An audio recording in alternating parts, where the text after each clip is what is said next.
I'm not condemning you, and you shouldn't condemn you. When we diligently and earnestly seek true lasting happiness, we discover that being a loyal friend to humanity at large is essential to attaining said happiness. This is doing God's will. And since God is the sole grantor of true happiness, deciding to be a true friend to humanity is a logical and prudent way to live. Yeah, by extension, you're honoring God by doing that. Have you ever felt a burning desire to be a blessing to your neighbors, to your community, and other human beings? I honestly believe that everyone has, and there is a good reason. We have godly instincts to fulfill intuitively.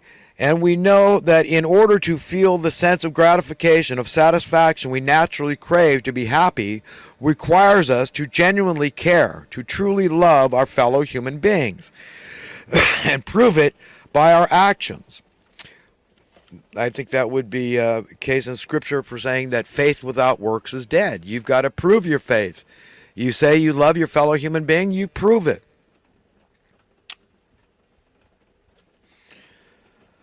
Finding people to bless in some way is not elusive. Look to your left, then your right, and then straight ahead, then behind you. People needing help, needing blessings and encouragement, hope and comfort are everywhere.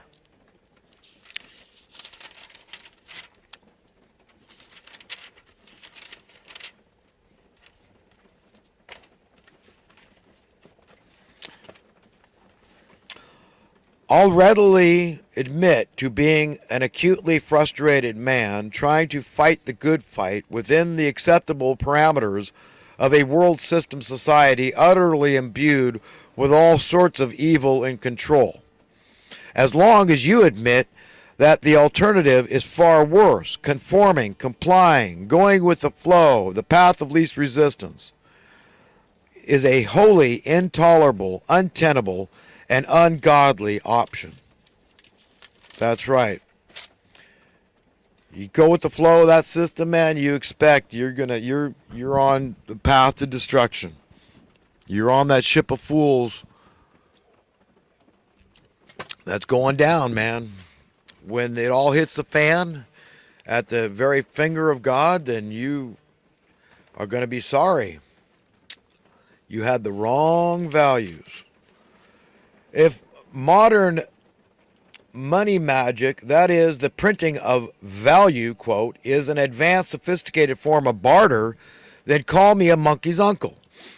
Under barter or trade, no person would ever accept something in trade void of intrinsic value.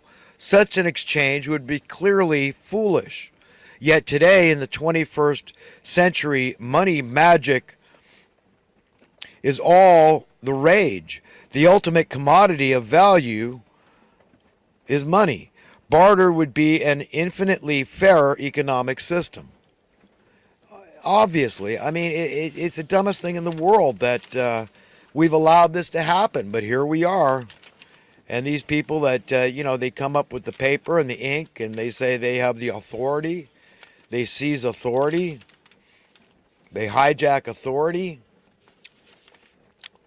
They usurp authority and tell you, hey, we were here first. We got the money printing rights, and that's vast wanton power, and we don't need to barter. We don't need a commodity.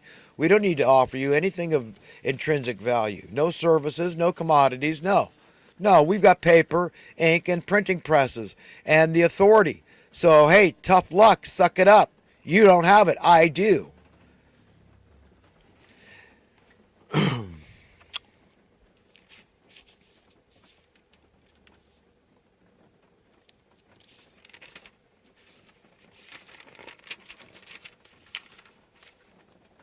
In the grand game of attaining world power, the big difference from any other game is that the winners are those whom are most willing to forego their consciences. That's how this scene works. So, social Darwinism, where it's survival of the strongest or fittest, no, that's child's play compared to this. Who's on the top of this pyramid of power? It's those most willing to sell their conscience. And you want to comply and conform to their whims? Go with the flow, the path of least resistance? I feel sorry for you. You're pitiable beyond all.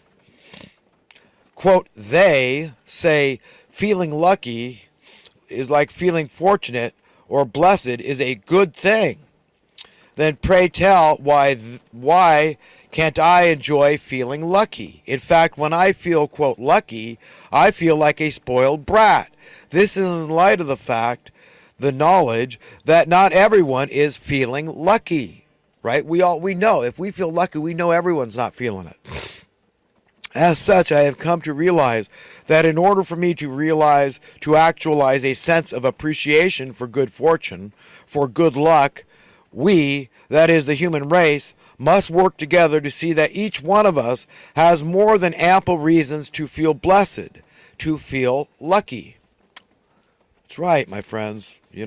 I want everyone to feel lucky. Until that time, my feeling lucky is tempered by that knowledge that not everyone is feeling so lucky.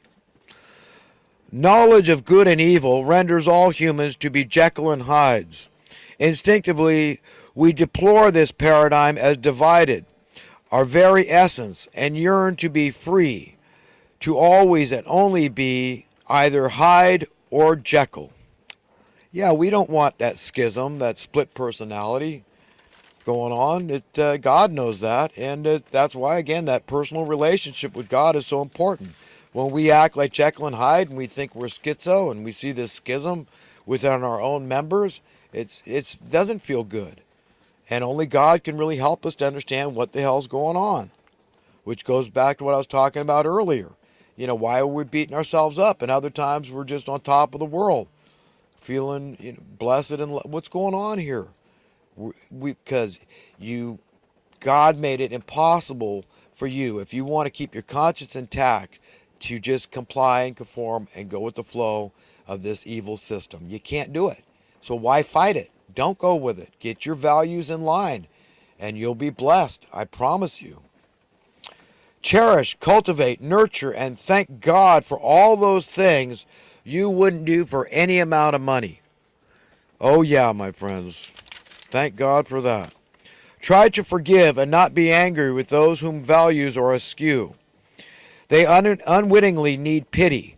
The challenge comes from confronting them with the gravity, the serious implications of spending their lives with erroneous, ephemeral values. Yeah, people don't want to hear you saying, "Hey, your values are askew, man. You're too invested in temporal, worldly things. You need to get your values in order." They don't want that. People have pride, false pride, but they think, "Hey, you're attacking my values. You're calling me stupid. You're calling me foolish." Query. Today, let's say you are considered, quote, rich, relatively speaking, that is. And tomorrow, everybody was, quote, rich. The question is, are you still rich, relatively speaking? Well, like Schrodinger's cat, the answer is yes and no. Schrodinger's cat, is it dead or alive? Well, we don't know until we open the box.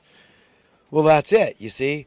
This is something so many people don't want. They get it. They say, well, wait a minute, if everybody on earth was rich, then I'm not rich anymore. So they wouldn't want that. You see, they'd rather rule in hell than serve in heaven. Okay, so that's what they're going to get.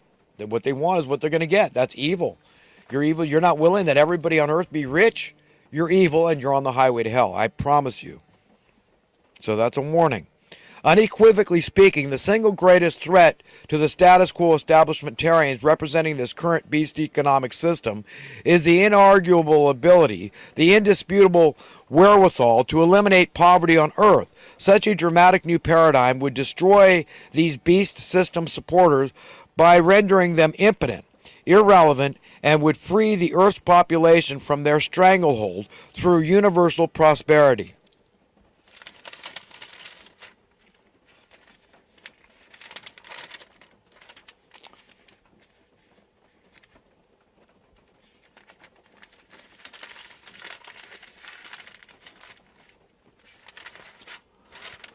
pray tell, if you fell off the face of the earth tomorrow, would your family be more aggrieved than mine?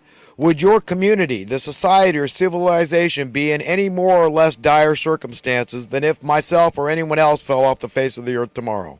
We should consider carefully that we believe properly, that we are no more or less important than anyone else, and in our right minds that is exactly what we want to believe deep down inside.